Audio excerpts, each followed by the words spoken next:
A lot has happened in the past week, from a critical Microsoft Exchange vulnerability remaining unpatched as of the moment that I'm recording this video, to Intel having a 12th generation BIOS source code stolen and leaked onto the internet, and even the rollout of a new authentication technology. Well, let's talk about all of this as well as the theme of the week based on these news stories, and we're going to talk about all of that right now. The first story we're going to talk about is the ProxyNotShell vulnerability and how it remains unpatched to this day. There are two exploits involved here, and both are pretty bad. One is CVE 2022-41040, and that is a server-side request forgery vulnerability, and the other is CVE 2022-41082, and that is a remote code execution vulnerability. Both target Microsoft Exchange, and they are dubbed ProxyNotShell really as an ode to a previous exploit called ProxyShell. We've talked about ProxyShell on this channel before. These exploits were discovered around August of 2022 and have really been public knowledge ever since. However, they have not yet been patched. You might know that Microsoft every Tuesday will roll out patches and updates, and that is called Patch Tuesday. And every week they include a number of security patches. And this week they patched around 80 vulnerabilities, which is a lot, but notably they did not patch ProxyNotShell, which is not great. We have seen delays in patches of critical vulnerabilities before, and this can be from a number of things. It could be just the complexity of the patch that is required. It might take a little bit more time to be able to implement the patch while not really taking away any capabilities or functionality of the products that they're targeting. So it's not really weird or abnormal or necessarily a terrible thing that the patch isn't out quite yet. It just means that it's going to take a little bit more time for Microsoft Security to be able to implement this patch and roll it out. That being said, it is not great because, that is more time that this vulnerability is out in the wild that attackers can take advantage of it. Some proofs of concept for this exploit have already been publicized on the internet. However, they have been quickly taken down, which is a good thing. It shows that, the security community is really trying to suppress this POC from being public until there is a fix out there. And really that can prevent attackers from taking advantage of this gap in time where there's an exploit that is known about and out there that they can take advantage of, but there is no patch available for it. So really time is of the essence to get this patch out there before that POC really makes it to a number of other threat groups that will be able to widely take advantage of this exploit. And for you, I really highly recommend is staying up on patches, staying up on updates every Tuesday. Again, that's whenever they come out, and staying up to date on information, as these vulnerabilities do tend to come out fairly frequently, and it's important to kind of know what's going on and what you need to be protecting yourself from. The second story we're going to talk about is the Intel Alder Lake BIOS source code was stolen and posted onto the internet. And these leaks appeared on 4chan and GitHub, with about 6 gigabytes total being leaked. Intel said in a statement to Tom's Hardware that this BIOS is actually already part of a bug bounty program, and so security researchers can take a look at the source code and let Intel know if they see any kind of vulnerabilities or backdoors that can be put into this BIOS. So it's something that is already kind of like public knowledge, but at the same time, the concerning detail is exactly how this ended up leaked onto social media and the internet. It's also not yet known who's behind these attacks. This year, we've seen some pretty massive cyber attacks on some pretty massive tech companies. And notably, if you've watched this channel for some time, then you would know that I've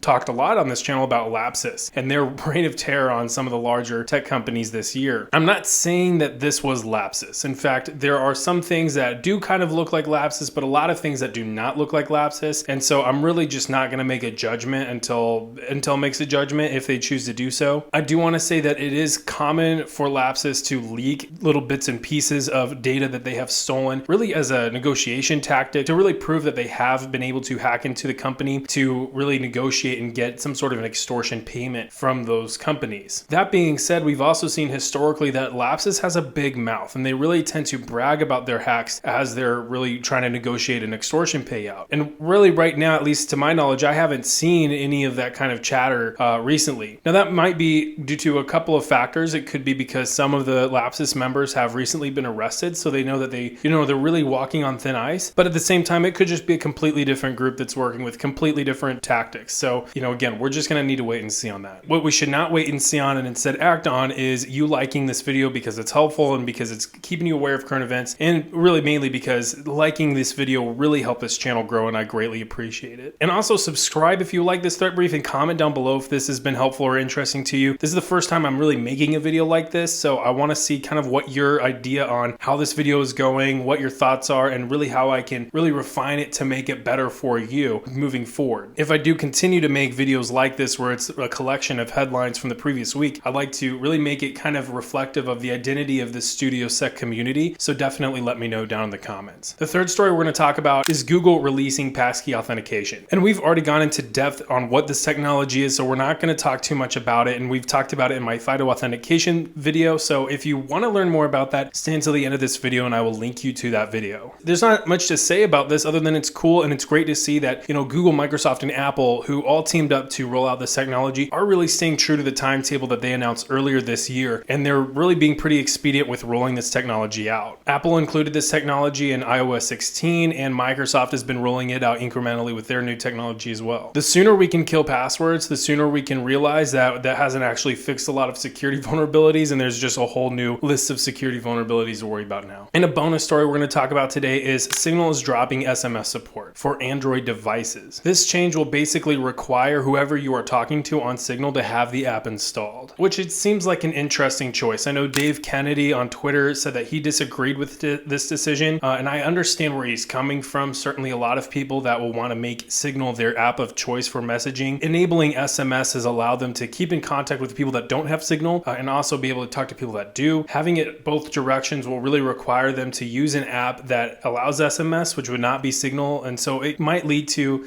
some frustrations with growing the user base on Signal. However, it's kind of a bet on Signal's part that if people want to use Signal, then they'll try to promote the app to whoever they're wanting to talk to. Personally, I think that is an interesting marketing strategy, and I'm not sure if that's going to work out, but we'll see what happens. Let me know in the comments if you use Signal and what you think of this decision. And with all of these stories that we've talked about, the theme for this week is going to be install updates and patches as soon as possible. Now, we don't yet know if Intel was targeted due to an unpatched system or a lack of an update on a vulnerable system. We do know that ProxyNotShell will have a patch soon, and there is a number of other vulnerabilities, including ProxyShell, the precursor to ProxyNotShell, if you want to think of it that way, that has already been patched as well. So definitely stay up on those patches. That will really limit your risk to these kinds of attacks whenever attackers are really automating these attacks. What we'll really see often is once a proof of concept is made public, attackers will find a way to automate the process of finding vulnerable servers or vulnerable computers on the internet and then exploiting those systems with this exploit. So what you really want to do is you want to make sure that you're keeping those patches implemented as soon as possible and not really allowing for a long lag time between when a patch or an update is dropped and when you've implemented it. Make sure that you're staying updated whether you're working in a corporate environment, or make sure that you're staying updated with your own personal devices as well. And you can also stay updated with information by hitting the subscribe button for this channel. If you want to learn more about PassKey authentication, check out this video. I'm pretty proud of it. I think it's a really good explainer for that technology. With all that, I will see you all next time. Bye.